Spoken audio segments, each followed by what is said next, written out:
Om Namo Bhagavate Vasudevaya. Bhagavad Gita as it is, chapter 6, Dhyana Yoga, text number 5, I guess, 5. Udaratmanatmanam Atmatmanam Avasarayat Atmaiva Yatmano Bandura Atmaiva Ripur Atmanaha Udarat Atmanatmanam Natmanam Avasarayat Atmaiva Yatmano Bandura Atmaiva Ripur Atmanaha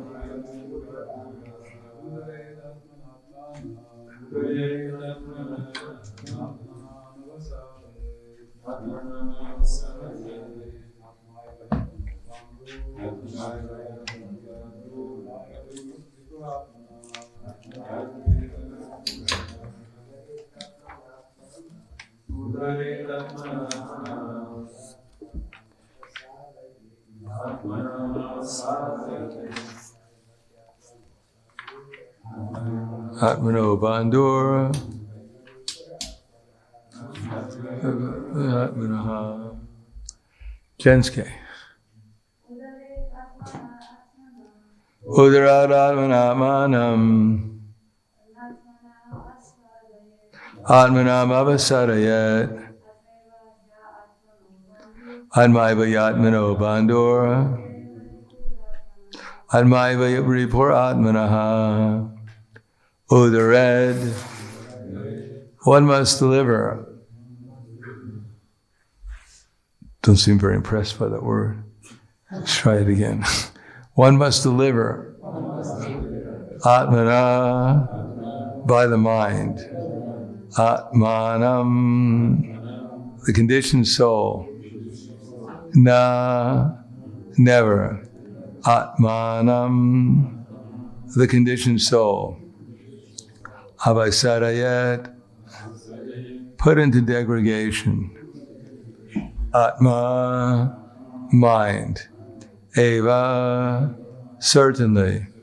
He, indeed. Atmana, of the conditioned soul. Bandhu, friend. Atma, mind. Eva, certainly. Ripu, enemy.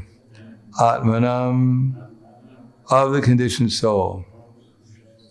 Translation and purport by His Divine Grace, A.C. Bhaktivedanta Swami Srila Prabhupada. One must deliver himself with the help of his mind and not degrade himself. The mind is the friend of the conditioned soul and his enemy as well. Purport. The word Atma denotes body, mind, and soul, depending upon different circumstances.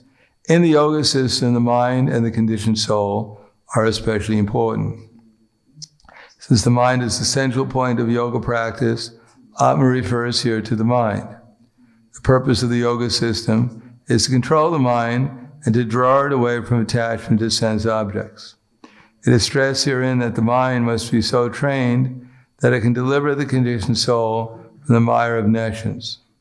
In the material existence, one is subjected to the influence of the mind and senses. In fact, the pure soul is entangled in the material world because the mind is involved with a false ego, which desires to lord over material nature. Therefore, the mind should be trained so that it will not be attracted by the glitter of material nature, and this way the conditioned soul may be saved. One should not degrade himself by attraction to sense objects. The more one is attracted by sense objects, the more one becomes entangled in material existence. The best way to disentangle oneself is always engage the mind in Krishna consciousness. The word he is used for emphasizing this point, that one must do this. It is also said, Manak eva manushanam karnam bandha mokshayo bandhaya vishaya sango muktya nirvishayam manaha. For man, mind is the cause of bondage, and mind is the cause of liberation. Mind absorbed in sense objects is the cause of bondage, and mind detached from the sense objects is the cause of liberation. Amrita Bindu, Upanishad 2. Therefore, the mind which is always engaged in Krishna consciousness is the cause of supreme liberation. Namo Vishnu Padaya Krishna Prasthaya Bhutale Srimate Bhaktivedanta Swami Namane Namaste Saraswati Deve Gauravani Pacharane Nirvishesha Srinivadi Paskadyade Satarne. Here in this verse we have the mind and we have the false ego. Now, besides that we have the intelligence. And as Krishna says at the end of the Bhagavad Gita, that one who says, Adyeshita Chiya Imam Dharmam Sampadam Aviyam Jnana Jagnena Tenaham iskcon iti memiti. That I declare that he who studies the sacred conversation of mine worships me by his intelligence. And that one who listens to this conversation will become pious and will attain to the place where the pious people dwell. Shadavan anasuyascha sopi mukta sabalokan. Let's see. Shruniyarapiyo nara sopi mukta sabalokan prapnuvat punya karamanam. And I declare that one who listens with faith and with envy becomes free from all sinful reactions and attains to the planet where the pious dwell. So this is a process of using our intelligence. But how to use the intelligence? Use the intelligence to fix the mind upon Krishna. Now, the intelligence can also be utilized in other ways. As said in the 3rd chapter, that the senses, indriyani mudobuddhira, indriyani hicharitam, no, that's not right either. Indriyani paranmanak,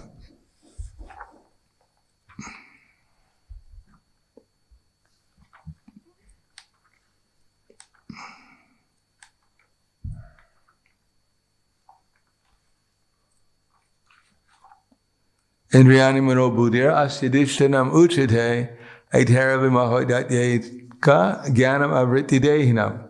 The senses, the mind, and the intelligence are the sitting places of this lust, which veils the real knowledge of the living entity and bewilders him. So generally we don't think of the intelligence as lusty.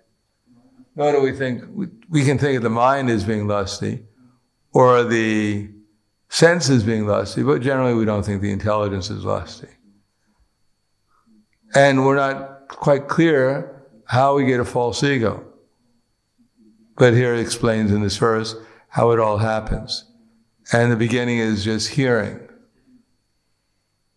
Just like the deer, he hears the sound of the hunter's flute, and he becomes stunned, and then he becomes a victim of the hunter's arrow. So similarly, hearing the glories of sense gratification, when we become associated with such glories and we become attracted to them, then the senses become the repositories of all kinds of lusty desires. Lusty desires influence the spirit soul to acquire a false ego by which he misidentifies himself. Next, the intelligence becomes the reservoir of all lusty, the capital of lusty propensities. Lusty intelligence influences the soul to acquire a false ego by which it identifies itself with the mind and senses for sense gratification. In other words, if intelligence is not clear, if it's associated with a desire to gratify the senses and the mind, then Maya provides the soul a false ego and an inspiration to do so. As soon as the soul becomes involved in the lusty desires and then wants to fulfill them with lusty intelligence, then Maya gives us we're put under the spell of the false ego, and then we're lost. That's explained in a different way. Dhyayato vishayam pumsam sangas te shupajayate sangas sanjayate kama krodo bhajayate. So the last thing is the loss of intelligence. But there is a lot that happens before that. In other words, when the soul looks around and tries to figure out, is there something enjoyable? Then it gets inspired by lust, especially when it focuses on some object. Then Maya supplies lust, because without lust, the material world would be quite boring. There wouldn't be anything going on here. It actually had no feeling, because the soul, he lives by feeling.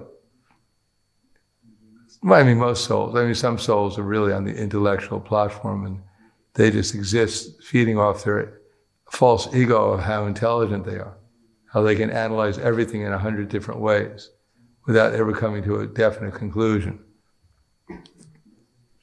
So, still one has some feeling of how great one is, how wonderful and intelligent one is. So everyone lives by feeling, because feeling is experience, is enjoyment in the material, in any material or the spiritual world. If you didn't feel anything, you go crazy. They do experiments where they take away people's sensory ability. They put them in some dark room where you can't see. They cover their hands with gloves, and their feet with gloves, so they can't feel anything. They can't smell anything. They can't taste anything. They can't hear anything, and they just go crazy. Because the mind needs sensory enjoyment, sensory impulse in order to enjoy, experience.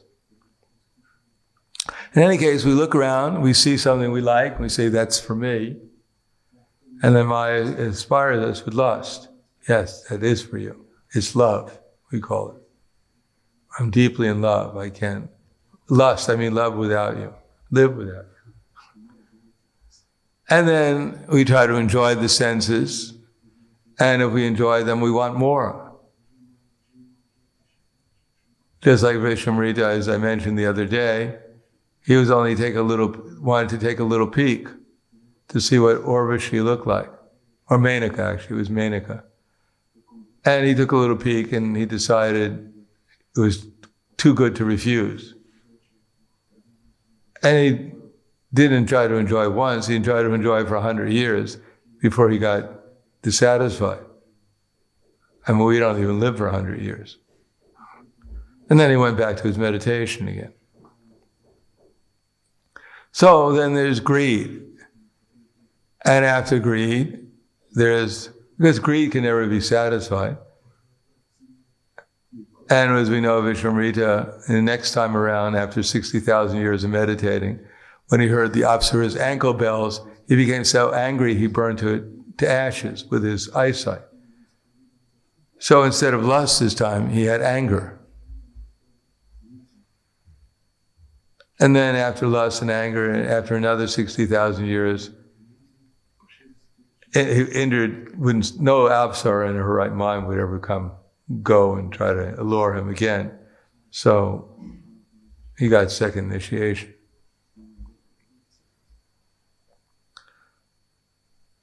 So from lust comes greed, and from greed comes frustration and anger, because greed can never be fully satisfied. Until, even if you control the whole universe like Hiranyakashipu, he was always angry and frustrated. Because it was not enough. So he was always taking heavy intoxication. And when his little boy wouldn't listen to him, all the demigods were bowing down to him. Narada Muni was practically his footstool. And this little 5-year-old kid say, forget it. Forget it, Dad, you're just a demon. I'm not going to listen to you. So he flipped out, we could say. He became completely disturbed. How dare you? He became angry. And of course, from all this lust, anger, and greed, it just puts us into a whole world of illusion or delusion. A whole drama is being played out where we actually believe it's all happening to me. I'm like the center of some kind of drama that's going on. My material existence is some kind of drama that's going on. And then from that drama, we forget more and more who we actually are. The more we become absorbed in that drama, the more it becomes harder and harder to remember reality. Any bit of reality we had at some point, it all becomes lost. and our intelligence, because we have nothing to relate to. We can't remember anything. Therefore, intelligence gets lost also. And what happens? Then we just wind up gratifying more and more. Punak punascharvita charvananam. Getting deeper and deeper into sense gratification. Any reluctancy to gratify the senses, any feeling of remembrance that this wasn't good, or that it's not the proper thing to do, is just washed away. The more we gratify our senses, the more we become animalistic. As we can see, society, modern society, is just gradually just going down, down, down. What was considered abominable 10 years ago is considered normal nowadays. And what's considered abominable today, perhaps in 10 years from now, will be considered the normal. If you're not doing it, you're considered to be rather strange. Unless Krishna has put some brakes on Kali Yuga, it's going quite fast. Because there are no restraints. People have no knowledge. They have no spiritual intelligence. They don't know that they're not their body. They don't know the problem of endlessly trying to gratify their senses, how it degrades them deeper and deeper into material existence. That they don't know. So here Krishna says that one has to learn to elevate himself by his mind. That it does matter where we put our mind. It's not all equal. That whatever my mind and senses tell me, I just go and do it. And it's all right. Whether I go and see the deities or I watch, YouTube, a horror movie on YouTube, it's all the same because my mind feels satisfied. That's not the way it works. That if our mind is absorbed in Krishna consciousness, then we become happy. And if our mind is engaged in anything else, we'll never feel actually satisfied. So that's the only thing we have to do, is be convinced of that, and our life is perfect. We don't require any other knowledge, simply that if we put our minds on Krishna, our life will become successful, and if we put it on anything else, then we'll be in one way or another, we'll be in trouble. Okay, I'll stop there. Thank you. Any questions? Yes. Hare Krishna. You mentioned that Narada Muni was practically a footstool for Hiranyakashipu. And there is one verse, I couldn't find it immediately, where it seems that even Narada was serving him. Serving, yes. Yes, he was serving. So how come that Narada Muni serves Hiranyakashipu? Because Narada Muni has a very good service attitude.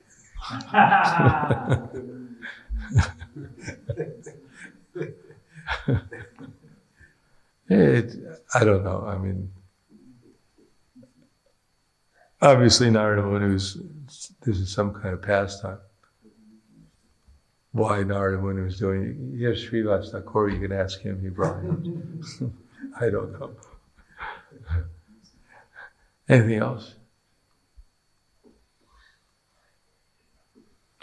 Okay, thank you very much. Grantharaj Bhagavad Gita ki jai. Srila Prabhupada ki jai.